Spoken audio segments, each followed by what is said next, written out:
Yokorende bintu bitwetanaine nigo mugabara gwe county ya Trans Nzoia George Natembeya aruro kuboria guchia Somurai wense William Ruto kuruo guchika kugotenania ukona chemete umuroberio otayo.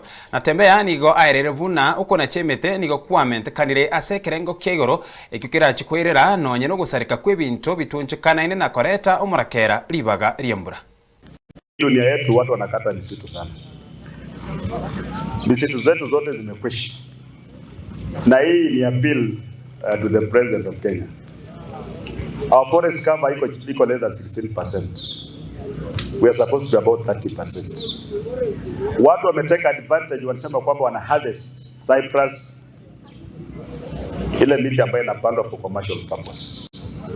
Lakini ukienda kwa forest zetu zote, even indigenous forests, trees as old as over 200 years, zote zinakatwa. Wanakata miti na wapande miti. Ninyi mnaona mwaka huu vile tumekuwa na challenge ya mambo ya mvua. Hata hapa Kimini nimevuna mahindi kidogo. Sehemu zingine kule kama kule kuanza Saboti, Endebess, mwaka huu hata hawajavuna mahindi. Sababu hajakuwa na mvua.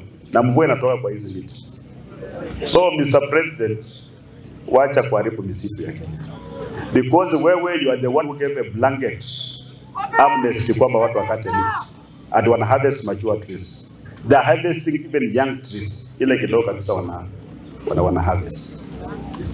So, as a person who was bestowed with the responsibility of protecting this country, please, ambia watu wawache kukata misitu.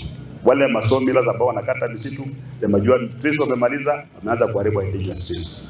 It must stop. We are destroying this planet that our Almighty God bestowed upon us ilikuwa mzuri. Tunakata because of the responsible leadership. Na usipofanya namna hiyo, sisi tutaambia wananchi wenyewe waende wafukuze wale watu ambao wanakata misitu. Ya maana wewe uko na mpao, uko na uwezo.